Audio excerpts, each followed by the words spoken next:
for movement, the profoundest and most compelling of American racial hungers. Therefore, the automobile became the opium of the American people. I was looking for that drug too, and to get truly high, I chose that massive red vehicle. What I didn't know was that the car would show me some other American virtues.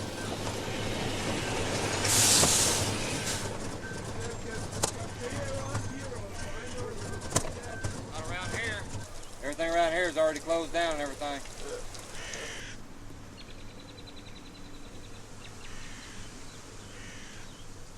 You're going to be on I-40 all the way, right? Yeah. Right behind it is a place called Terry Service. If you need to have them take a look at your car, they'll take a look at your car there. And they're pretty good. Okay. You guys take care. Enjoy your trip. All right.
Ich stehe U-Turn-mäßig völlig krank auf einer Straße.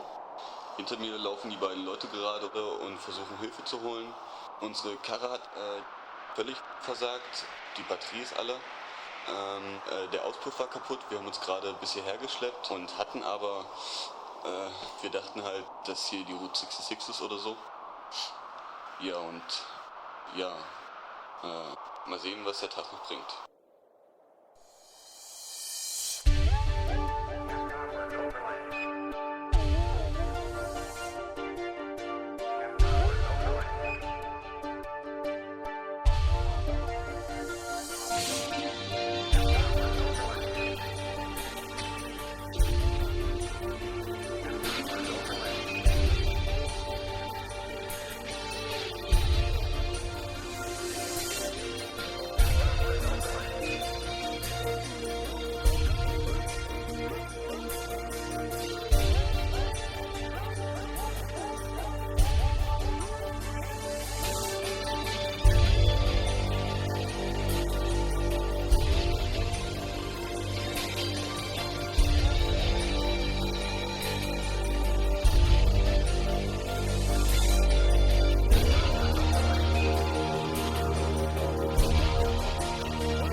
Long before I even knew where the US was, I had realized that there was really only one way to make a road trip, in a huge, all-American car, a car to outrage any rule of rationality.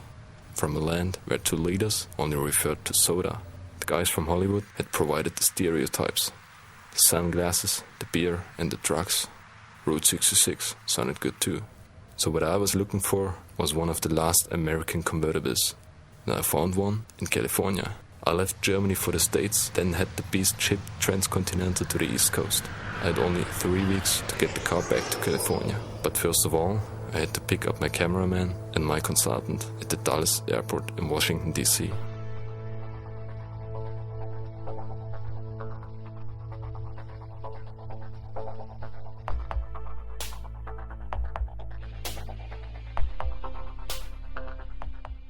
My cameraman, stiff, perfectionist. My consultant, pragmatic, erratic. We were going to drive cross-country, Washington D.C., New York, Las Vegas, San Diego. 4,000 miles, we would sleep in the car and eat at McDonald's. That was the plan. The plan fails. The car breaks down before I reach the airport. No backfiring, no bursting tire, no nothing, just a total loss of acceleration. What happened? I thought these old cars run forever. Not sure if the car can be fixed, but damn sure that we will need help. Thank God my cameraman has got a relative here in Washington, and this relative is Uncle Joe.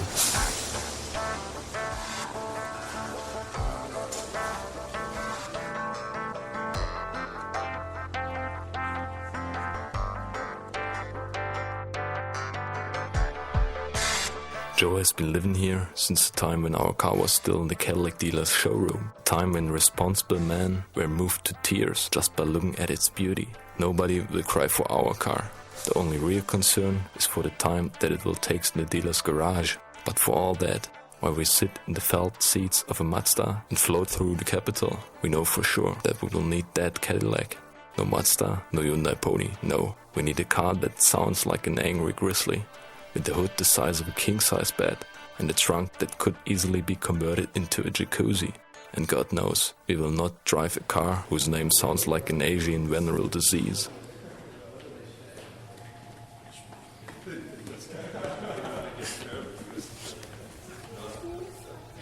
Until we get our Cadillac back on the road, we will stay at Joe's place.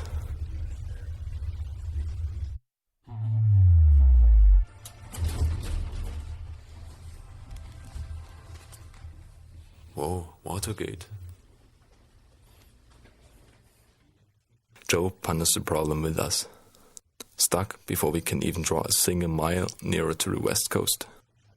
I'd got the caddy in San Diego from a shady freak for $2,000 in cash plus a $500 deposit. No contract, no papers. Probably a stolen vehicle. Whatever. If you want to stab in it, we've got to fix it. You got an interesting story here. You call the San Diego radio and television stations and the newspaper out there, the San Diego Union. You said here, and the story is, here we are, three young guys from Germany trying to live our dream. We rent this old car to go across Route 66. This is our hope all our lives. And this guy leases us a car, and it breaks down in Virginia, and he's going to charge us this outrageous rate. We've already spent $1,700, another $500. He wants to pay another $500. We just feel stranded. We can't understand that this is the American way of doing things. You know, we're so distraught. And you tell the guy you're doing that. I don't know. Joe's idea is not a bad one, but we are too lazy for big press campaigns. I sent some idle threats to the dude I got the car from. His reply reads as follows: I'll give a damn about your shit. The caddy was towed to a garage where they declined to touch it. So we looked for the most expensive dealer around, hoping that he would be more cooperative. Getting the car towed there was drama in itself.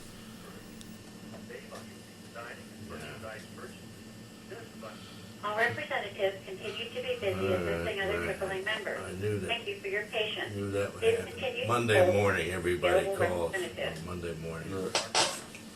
Hello?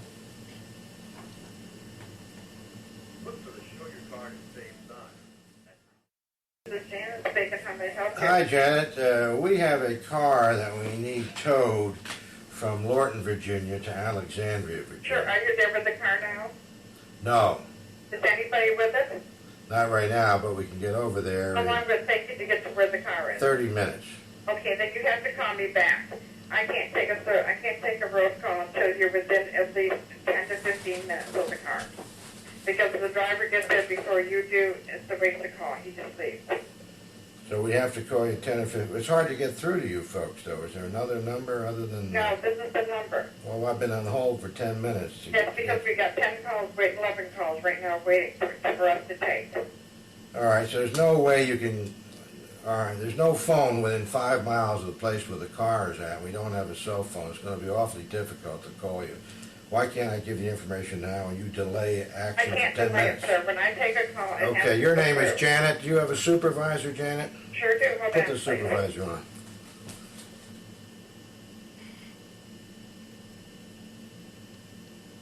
If you'd like to make a call, please hang up and Christ's dial sake, again. she cut us If you off. hope, hang up and then dial your operator.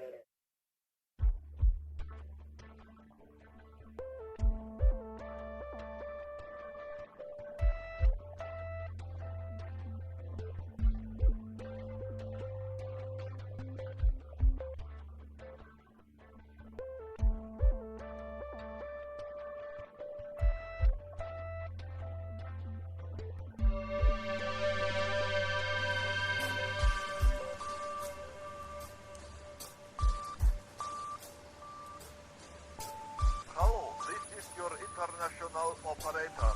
The number you dialed in Saudi Arabia is no longer active. Please consult your local operator for closer information.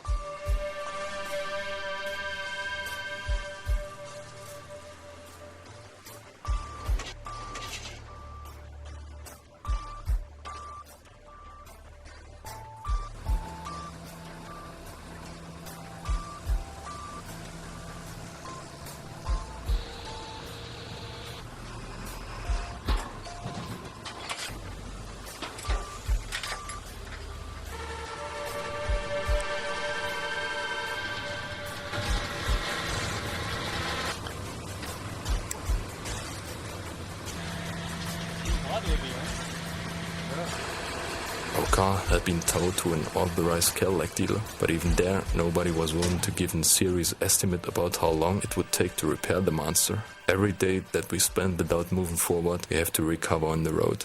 The car could run at about 100 miles per hour, but it made less than 10 miles per gallon at that speed, so it would be very handy to get on the road sooner than later. In the meantime, we watch Mr. President, and we go there by using the subway.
How long did you sit here? 22 years now. 22 years. Yes, 22 years, and it's very difficult, not just because of the elements, but the government making many rules, which are in violation of the Constitution. This is my internet. Okay. That means Please wait, I have to code and come again.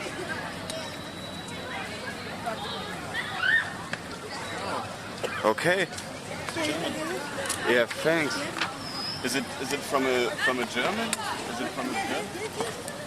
Bremen, and you're fighting against war? nuclear, against the nuclear weapon. The situation in the world is so terrible now because, the president says with Russia to reduce.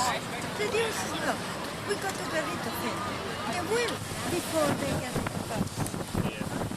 So, only the absence, the only way that secure.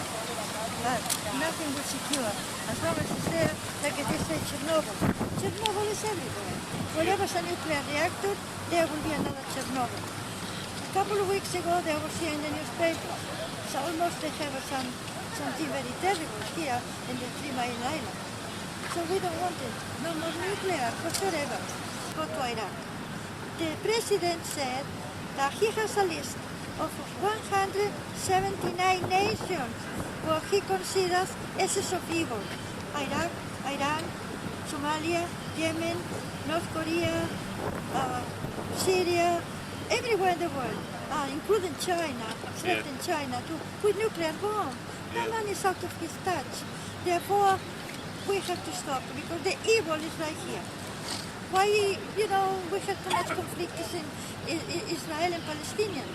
Why they allow Israel to have 400 nuclear warheads? 400, yesterday, in the newspaper. Have B-52, F-16s, Apache helicopters, tanks, submarines, gas, and they call Palestinian terrorists. No, why they don't comply with the UN resolution? Why they don't admit the international observers? Huh? Why they kill rabbis? Because they don't want the peace. All right. Push, this is push. The amount of evil can allow itself. German? Ukraine. No, English. Ukraine. English, no English. Russian? English, Chernobyl.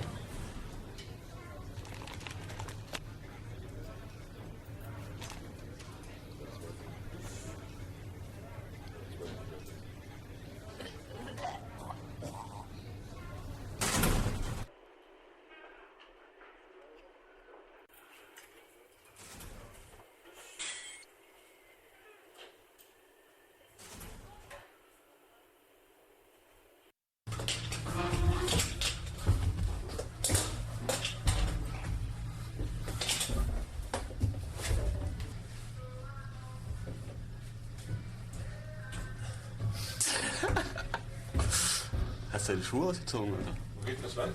Hier runter. Geht's mal höher? Das ist eine Rutsche?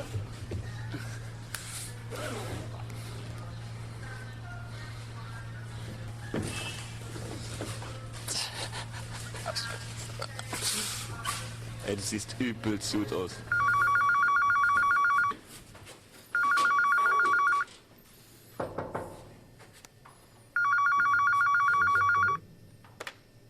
Hello? This is Hansen and Prodden, receiver of the Bentley and Cadillac dealer.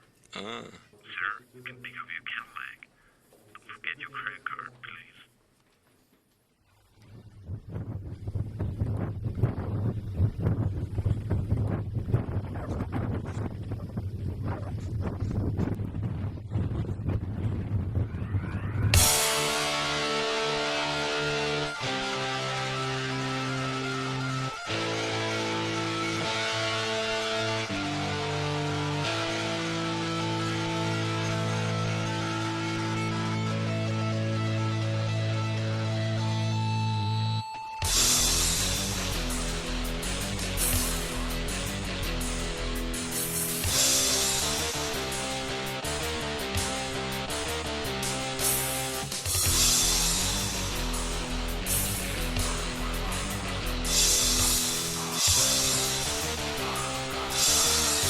4,000 miles to San Diego. We've got 12 days. Cruising in the midday sun. Short shadows in front of us, short shadows in back of us. The caddy lies flat on the street, with the back wheels plunged down in the wheel arch and the hood looming in front of us. We chill out in the supple white leather while the car shifts forward like a freightliner on railway tracks. This is what driving the highways should be like. 500 cubic inches of displacement, 365 horsepower, 2.3 tons of massive steel, and the torque that the drive shaft melted right before I reached Washington. We paid with $800 in 3 days. It's about time to make miles now. Tomorrow we will check off New York City and head towards Chicago.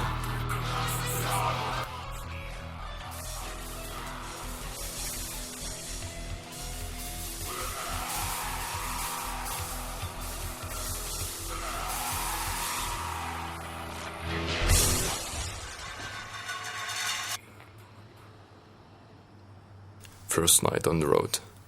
2 of us sleep in the car, 1 of us sleeps beside it. In less than 1 hour, the cops drop in.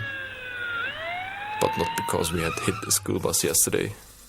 No, it's because we are sleeping on the street. So all of us have to squeeze into the car.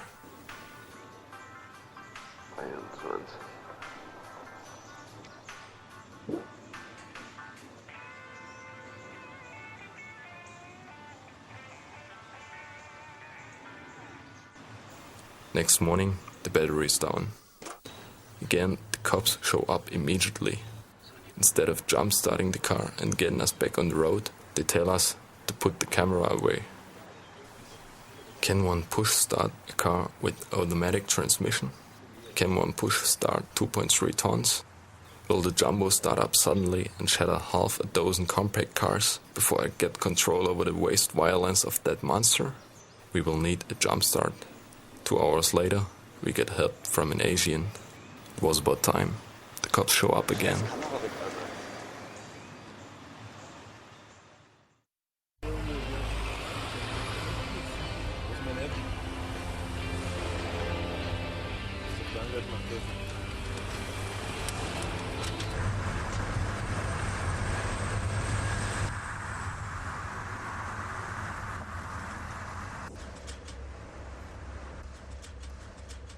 What do you do in New York City if you got just half a day?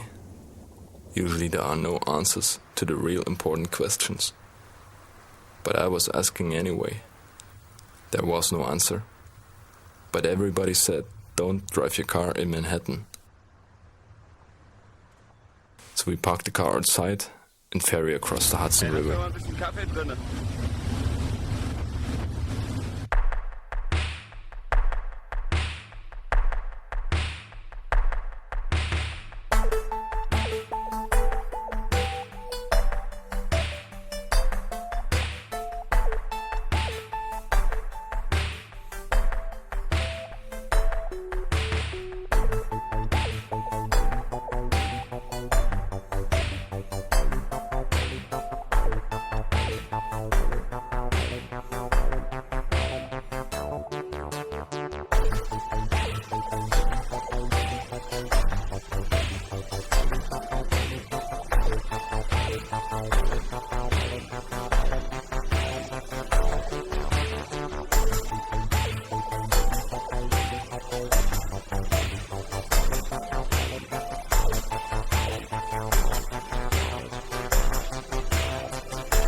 Christian pilgrims.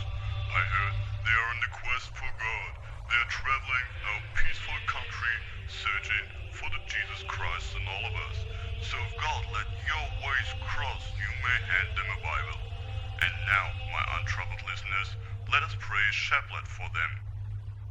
Das Ding zeigt an, dass wir nächsten 5 Minuten stehen bleiben. All of a sudden, the car runs out of everything.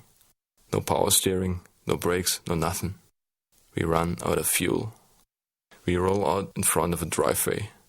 A gas can is in the trunk. We've got to get the tank filled before the cops show up or before a big-ass truck rear-ends the caddy.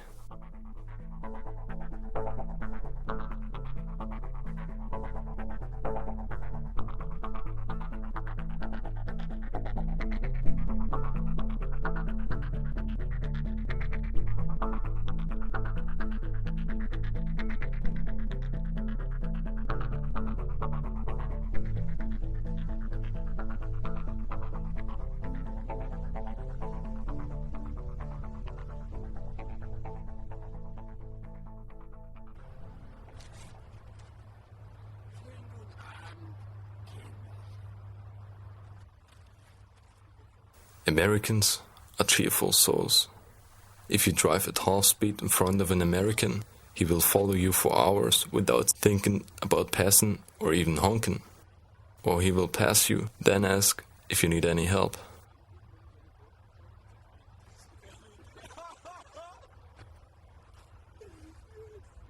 One can say all that is just a kind of detached, superficial cheerfulness. And it's not all about fun in life. But I don't care about if I sit in the bus and get out 4 stops later. Anyway, it's nice then when a stranger tells me about his last evening's accidental attempt to dry his son's hamster in the microwave. Americans are more cheerful than other people.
While on a typical road trip in the US, you have a certain exciting daily task: looking for a motel.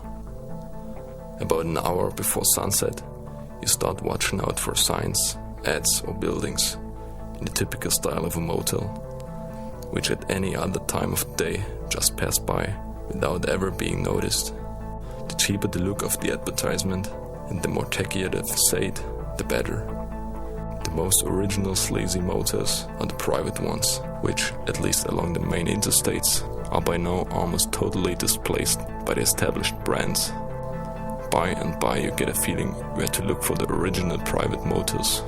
I usually just leave the interstate and head towards the back country to find a motel quickly.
motors are more or less all the same.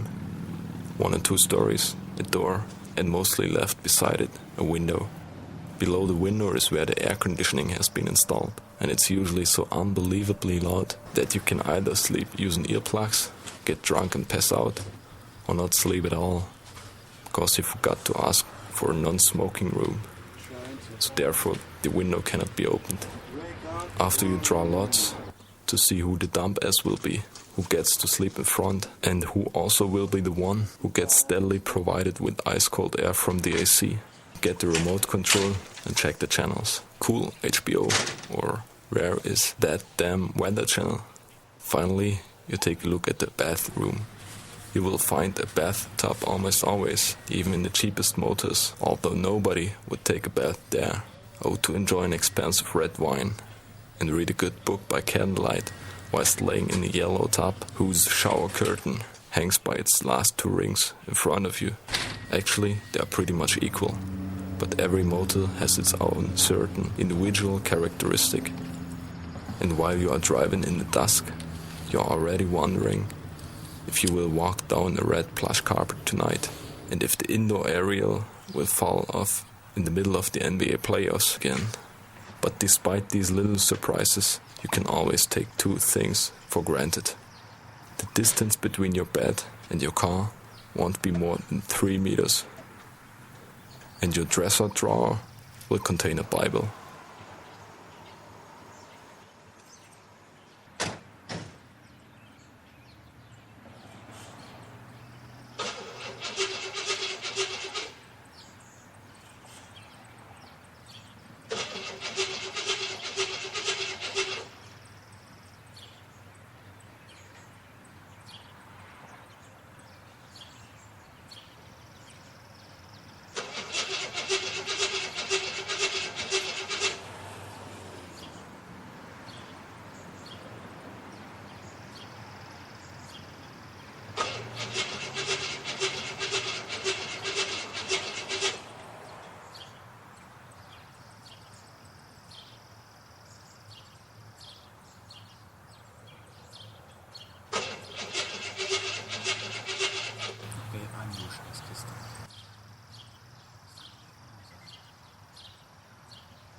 The car doesn't start.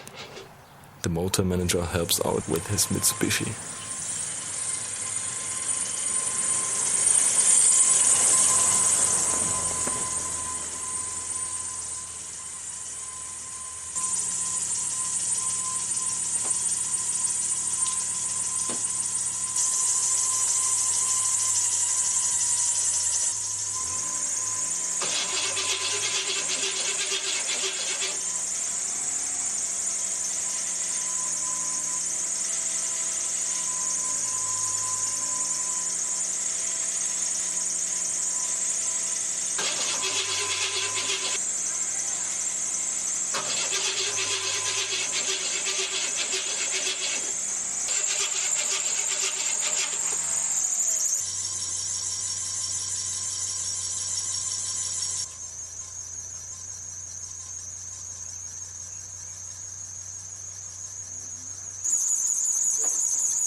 We've already drained the manager's battery before we remember to check the fuel level.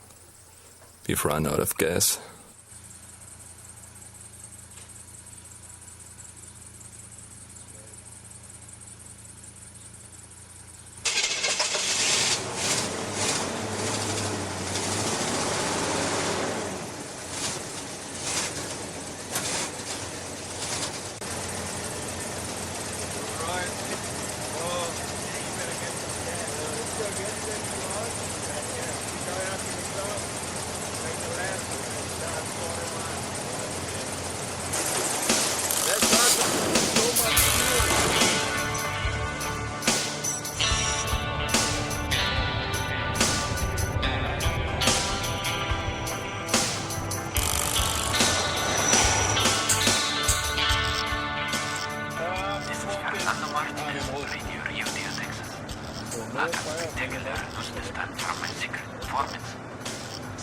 guys from Tijuana came directly to our country and they stolen the original Cadillac of our former president, John F. Kennedy.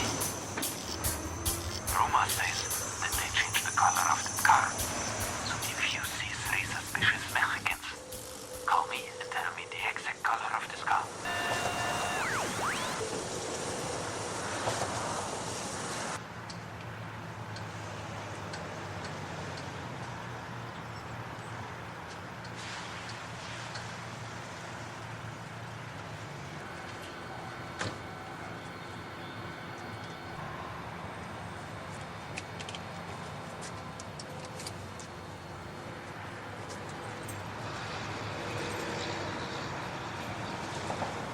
Where are you guys from? Germany?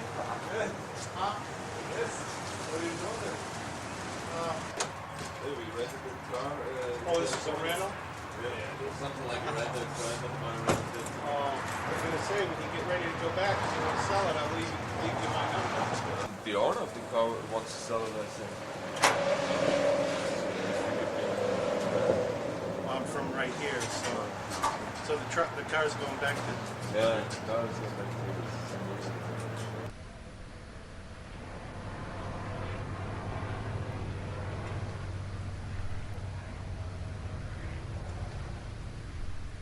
We headed to Chicago and then all the way down.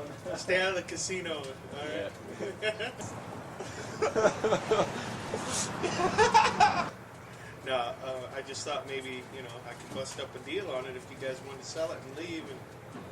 No, right now we need the car. No, I mean, later when you guys get ready. Later. Yeah. What do you think he'd be asking for it?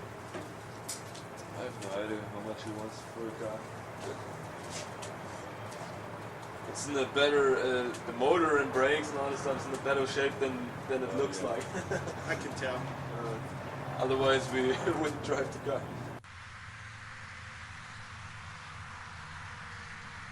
It makes 10 miles on the gallon. Yeah, but look at the price of gas here. Yeah. And then compared what's to the the one in Germany? How is it in Germany? I guess it's 4 times of that.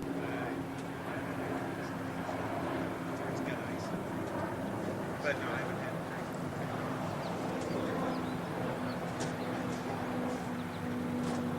Fellas, enjoy your trip.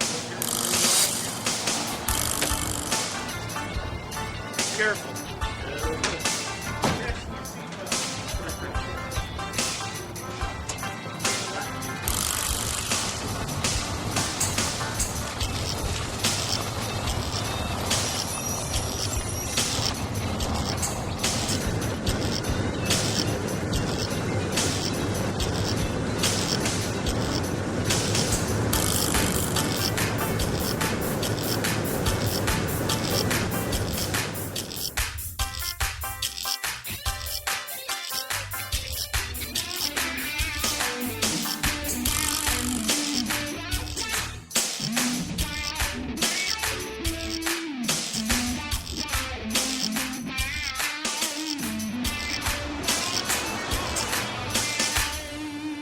We've got a blown tire. Tires on the one thing, but what bothers me more are the brakes. The brake power was poor before, but now the car slows down like a cargo ship. The brake caliper was loose and knocking on the brake disc over every bump. I wonder how that works, wie das funktioniert hier.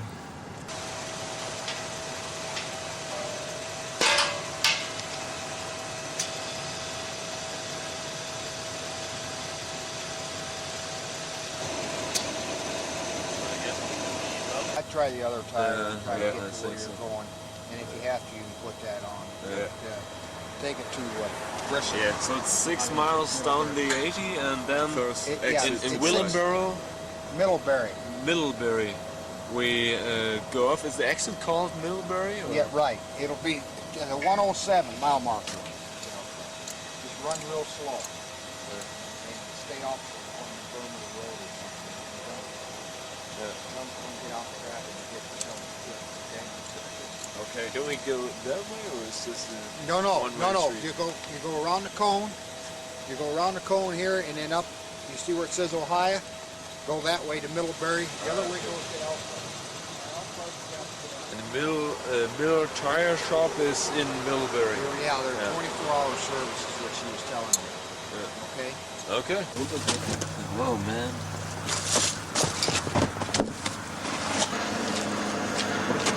Sandal dahinter gemacht. Ich? Warum? Na, falls du diesen Dollar hochblockst, dass der nach hinten wegfällt. Karre. Oder wie kriegt die es? Ja. Nimm die mal weg, die Sandalen, das ist jetzt einklemmen. So, warte mal. Oh, mach mal hoch. Middlebury oder sowas. Ja, Middlebury.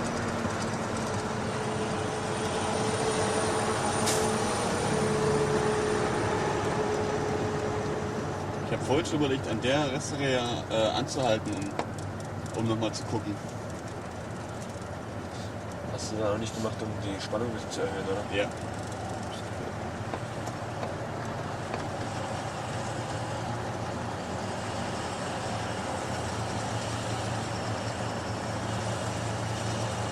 Drängel nicht so rein.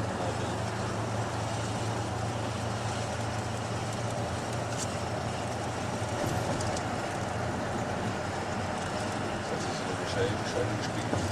Bist du das Ding?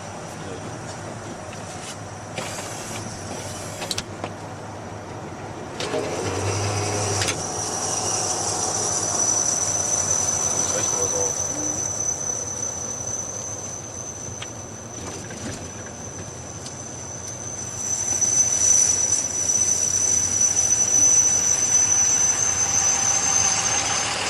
Hi. How you doing? We're looking for a tire service. Miller Tire in... Okay, I can get you there. $1.45.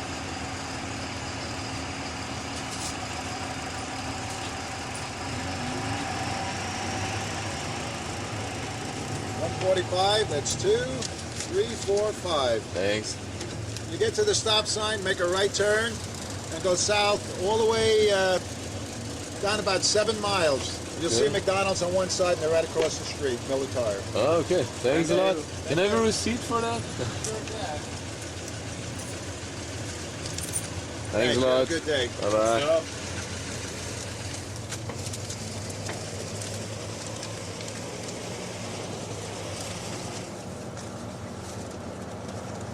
All the way down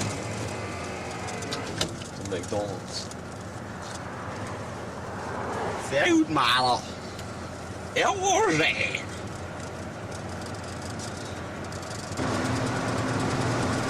Ey, na, ich bin da mit 70, 75 Miles gefahren, so. Das ist ja nicht viel weit. Der Pipo. Also soll ich schneller fahren oder was? Ja, hier, abrunden.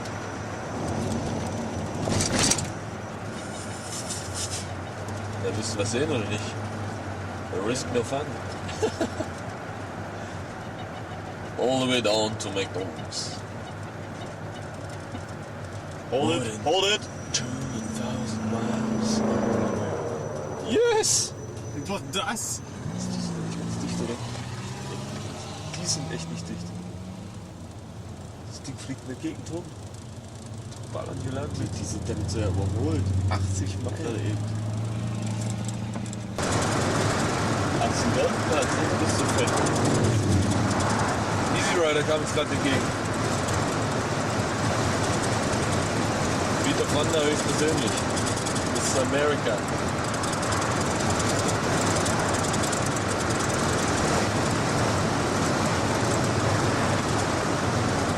So habe ich das in der Fahrschule gelernt, dass ich hier so greife. Also eigentlich hier, aber das ist dick im Weg. Was ist das für ein Scheiß? Er baut solche Lenkräder.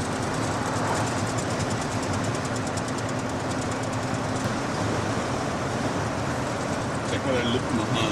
Hier, auf dem Mundweg da draußen. Siehst übel scheiße aus. Was?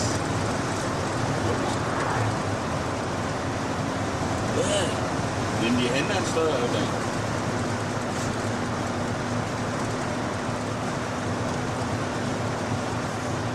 Da ist er. Ja, werde ich. Das sind die scheiß Oreos. Das ist nie wieder so ein Mist.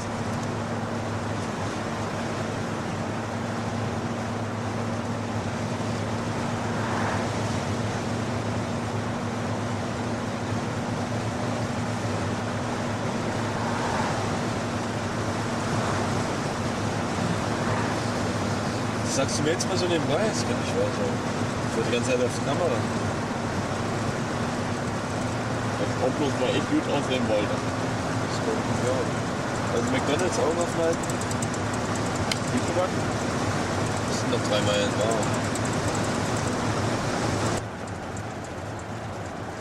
I can get you there.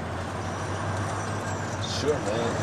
I was waiting the whole day to answer one single question. I can get you there.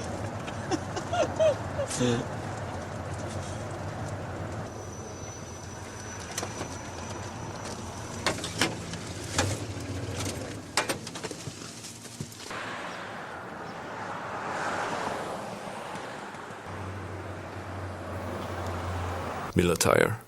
It's Sunday, whereas in Germany everything would be closed down until Monday. The American is always ready for service, except Miller. The guy doesn't feel like it today. We drive on to the next Walmart tire service.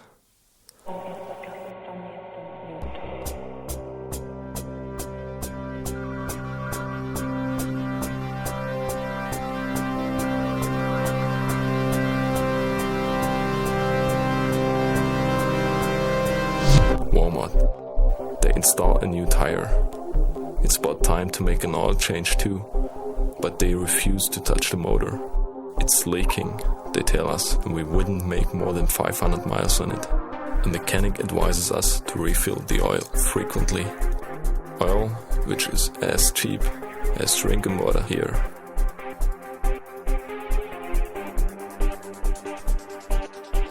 So my consultant and my cameraman search through the Walmart again. You get everything here, from a panty liner to a 2-seated lawn mower.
Excuse me. Senor Jesus Christus. Sorry, sir. Mr. Christus has left us.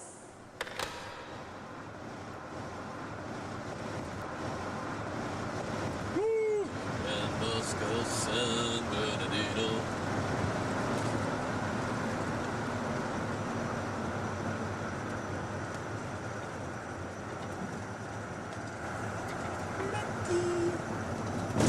Kaffee? Ja. Okay. In Paris, you get beer at McDonald's. And I'm not talking about the paper shit. Glass of beer. Ja, what? Meine Karte?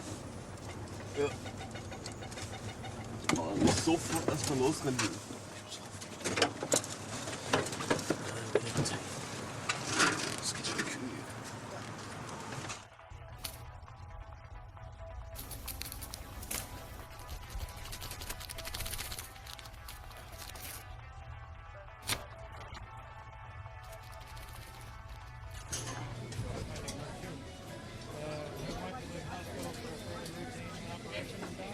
Cola drauf.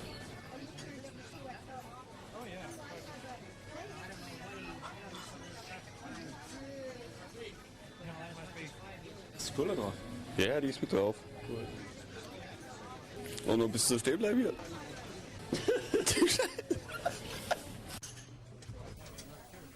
We don't go far. The brakes are shot.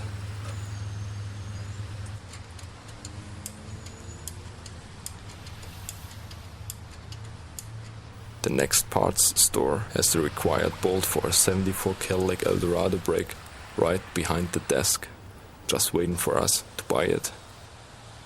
We could go ahead and drive using the handbrake if only it hadn't been broken also. So we've got to repair the thing right now. The mechanic comes along. He wants us to leave here soon to avoid scaring the upright customers with our backstreet appearance. The vehicle is no longer a, show car. It's bedraggled by the rain, chewed up by the birds, and instead of a rear window, an old blanket garnishes the top. If we open the doors, garbage spills out in a steady flow. The caddy is running. Tomorrow we will reach Route 66. What has to be spent on car repairs must be saved elsewhere. We sleep on the streets again instead of paying for a motel.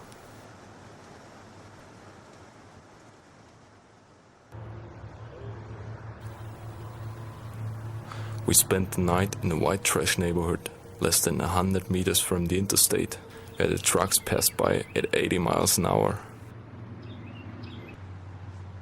It was dark already when we arrived at this place. In the sunlight, it looks like this. Scruffy trailers, waste. When the bums have had enough, they leave.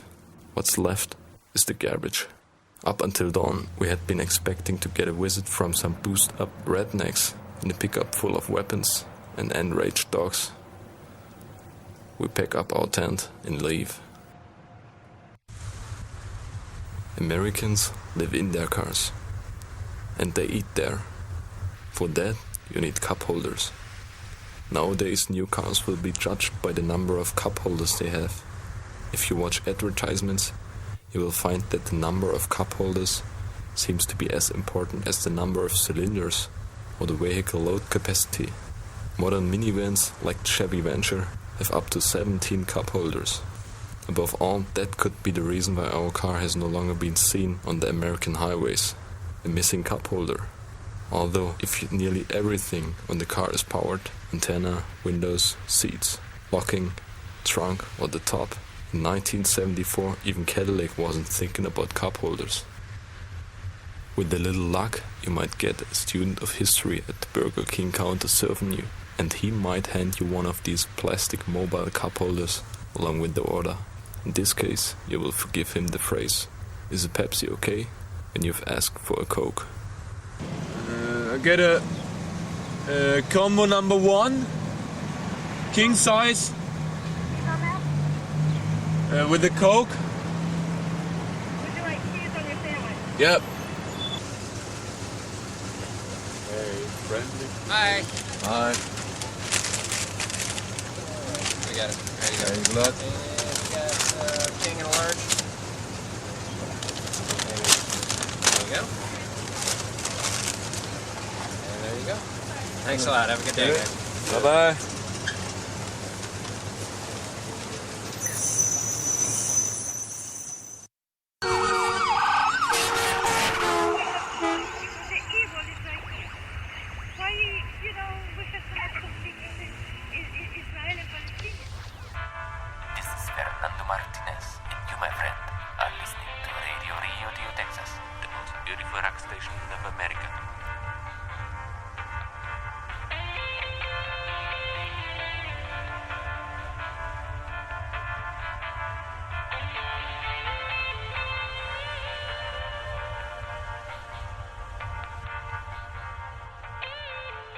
We arrived at Route 66. What is the Route 66 myth all about? In fact, it's just an arbitrary road that starts in the cold and rainy Chicago and ends 3 time zones, 8 states, and 2,500 miles later on a sunny Pacific beach in Los Angeles. That's something, but it was once far more than that. Finished in 1926 and completely paved 11 years later, it was the main road to the west for a long time. In the novel The Grapes of Wrath, John Steinbeck tells about an ordinary family leaving Oklahoma to begin a new life in the Praised Land. Even before Steinbeck got the Nobel Prize in Literature 20 years later, he claimed the name The Mother Road and helped to immortalize Route 66. Songs, magazines, even a TV series were to follow. All attending to the myth of this street. The main street of America, the Will Rogers Highway, or simply America's Highway. Almost all the truckers know about Phantom Dock. What is that? It's a dock, but they claim it's a dock. It's run right in at the cars, and then right beneath cars swerved. Miss it, just vanishes. There's no chase of it, no nothing, because the cars swerve and crash. The causes over about maybe 200-300 accidents. So they sit there and say, well, we saw a big black dock. But there ain't no dock out in the middle of nowhere. We have a heavy car. Yeah, well, you ain't gonna do much against the Phantom Dock, a dock that just ain't there. I know of the Phantom Dock of comedy. Where you from? Originally, Amarillo, Texas. That's where I'm going, right back home. Okay. Yeah, I had Amarillo. Wow, Cadillac Ranch. Know that? Cadillac. The Cadillacs are sticking in the earth? Yeah. Oh, the Cadillac Ranch. Where can we find it? Yeah. I know the Cadillac Ranch. It's on the main highway you'll find it. Everybody and anybody knows about the Cadillac Ranch in Amarillo.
A typical day starts at a diner.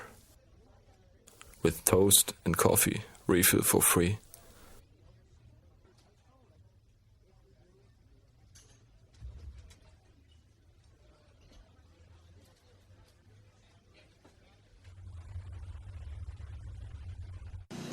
Every few days, laundry. After that, repairing the car. Today as well. The gear is leaking. 5 hours later, we are back on the road.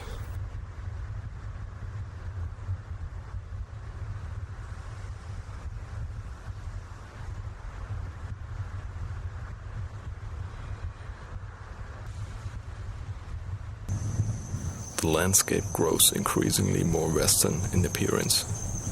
And what has been eminent for days suddenly becomes clear. The car isn't taking gas in properly anymore. We need a garage again, but even so, we turn off the interstate onto old Route 66. Everything right here is already closed down and everything. It's a damned lost spot. In a ghost town, a trucker crosses our path and directs us westwards. What he doesn't mention is the dozen of miles of dirt route before us, which are far from any semblance of civilization.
Alles klar? Okay. Wir müssen die Kiste über den Hügel schieben. Ja, genau, guck mal, was da los ist. Alter. Was? Ey, es hat schon ein Loch. Es hat ein Loch in die scheiß Straße unten reingebürnt. So. Was? So ein krasses Ding. Ja, aber wenn du weiterfahren gehst, dann stehen wir. Nee, komm mit rein, der kommt grad, komm rein.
Mann, nicht so schnell, Alter!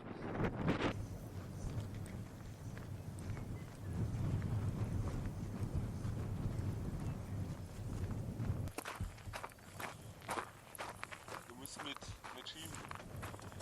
Pass auf, dass die Karre hier nicht runterrollt. Du willst schieben. Okay.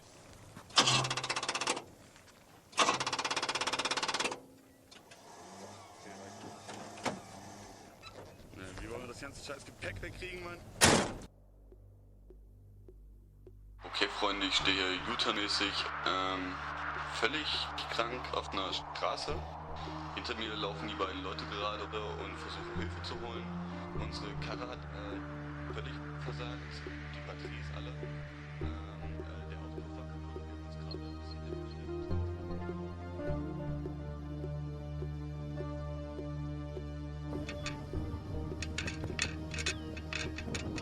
Our opium is gone, but the hunger for movement remains.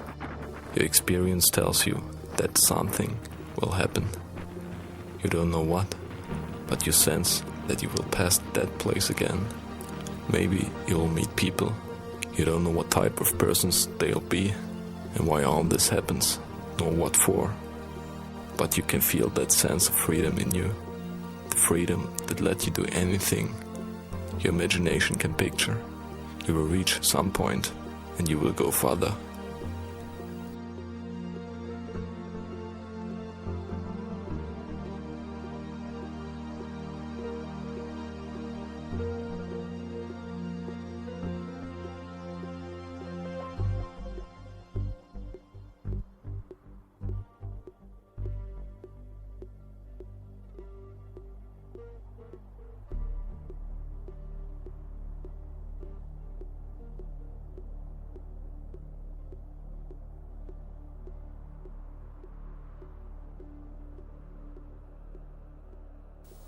After some hours of walking through the desert, a car came by.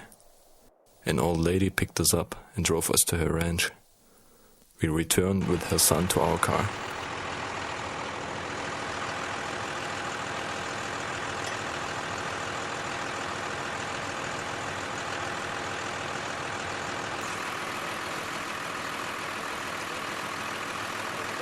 And so I was glad glad to get to retire.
Okay. So, yeah, we have to get back to Washington on the 30th. Okay. Oh, y'all welcome to stay as long as you like. You know, that's not a problem. That's all right. That's. I've had some of the guys that come over. They've stayed for 2 weeks.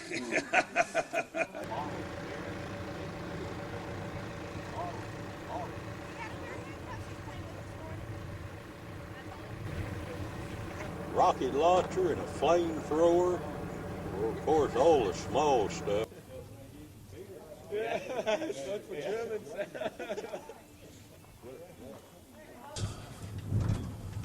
Really?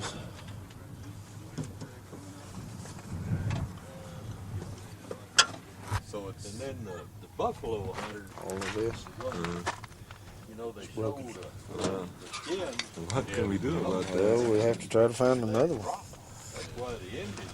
What do you think where we can find such a Well, I don't know. I've got my parts man looking to see what if anything's the same. Because on the Chevrolet is longer. And the Cadillac is one by itself. I'll be right back. Yeah.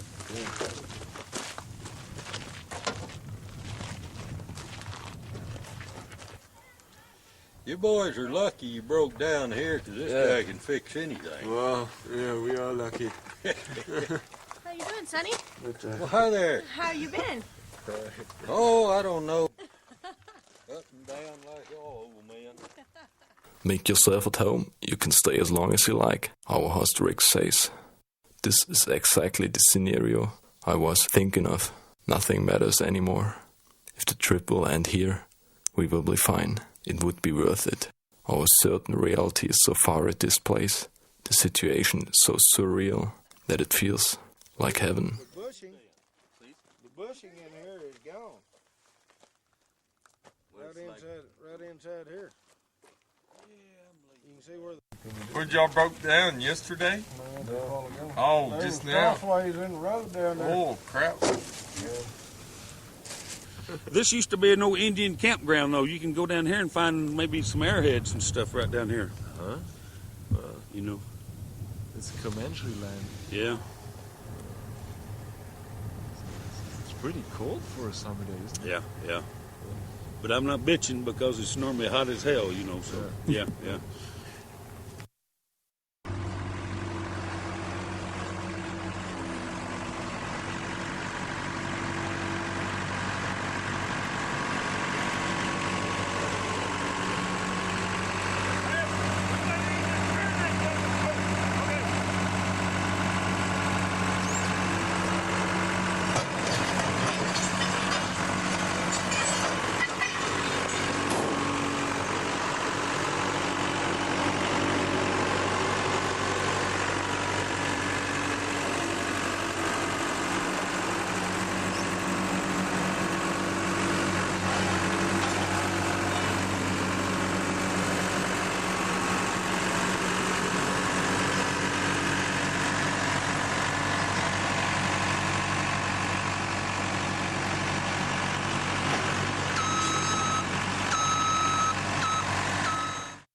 ones I carry when I go to the mountains.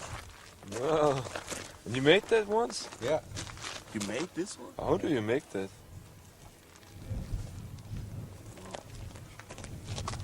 What is that? From what? Elk antler. Uh-huh.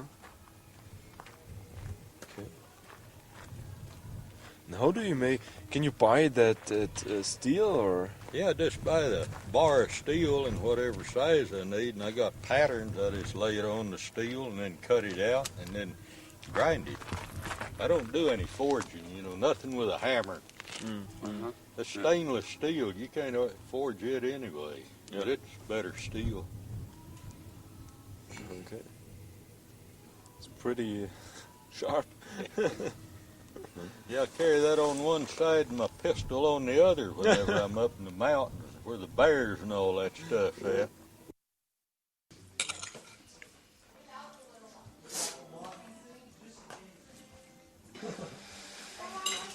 Broke down at the right place. At the right place. Yeah. But the last night of the beer tent, I would go and I shave my beard and cut my hair, and then I dress up like a Bavarian, with the Bavarian, with the shoes and the leather housing and all the shit, you know. And I still have the trousers they gave me, you know. And then didn't even remember, you know. He said, "Ah, you son of a bitch." That's all right. Yeah.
Our car has been repaired while we were chilling on a houseboat in the middle of the desert.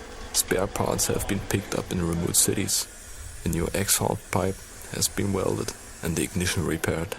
Every few hours, Rick brought us cold beer, pizza, beef. When I told him that we had no cash left, right away he said, "This won't cost you any buck."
As we leave the farm, Rick wonders why we are going so soon. He refills our 25-gallon tank and we cruise away into the sunset. 20 minutes later, we pass the place where the caddy broke down. The place looks as it did 2 days before, like all the other places you pass by without ever coming to know what's behind. Straight to San Diego would be 900 miles. We have 3 days left. That's enough time for a detour if the car maintains. So we leave for Las Vegas.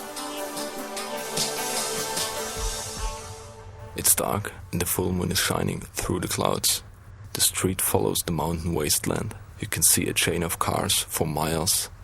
And half an hour later, you pass a hill offering the first view of Las Vegas. What you see is more than the sum of these words. The city lies down in a valley, throws masses of light in all colors. As you reach the bottom of the valley, you dip into the layer of flashiness.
Vegas.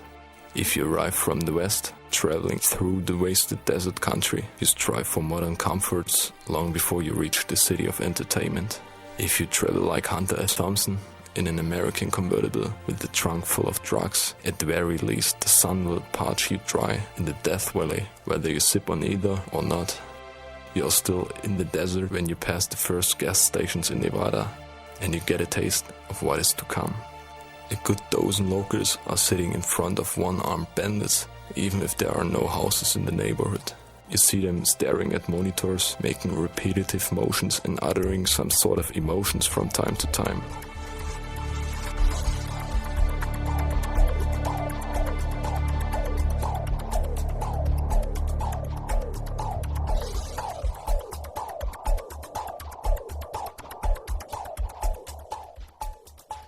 That is the first time you wonder at the fact that these guys seem to represent all walks of life. An older teen, the solid cowboy, a common housewife, the businessman who is passing through, and the bored widow. Every social level of American way of life is represented.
A couple weeks ago, I got a pretty nice room right on the strip for 60 lousy bucks with a king-size bed, golden taps, and a porn channel.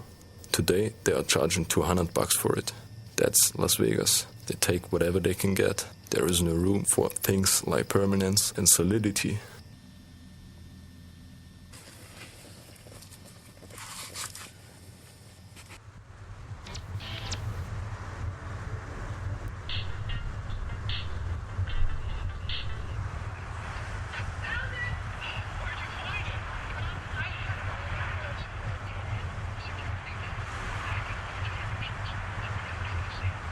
This is We Rock at 9 o'clock.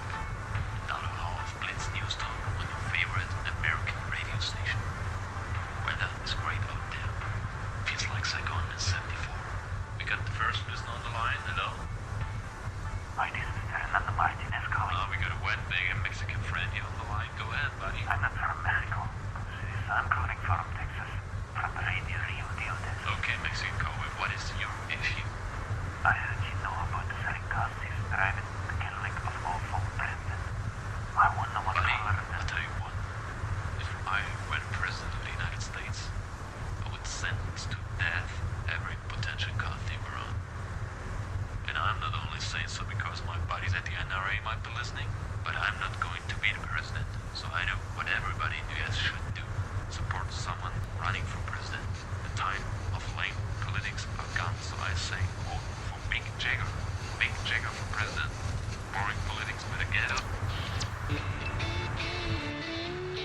was younger and I came to this beautiful country, I used to have the car too. It was a marvelous Buick Century. A real man's car. What a pity that I don't remember the color.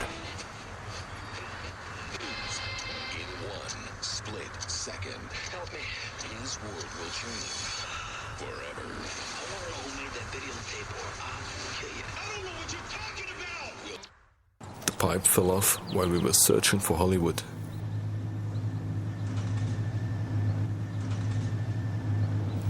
We tie it up on a strut and drive on. But we never find Hollywood. Tomorrow, we've got to drop off the car in San Diego. Before that, we take a look at the coast.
I mean, it'll scare the shit out of you.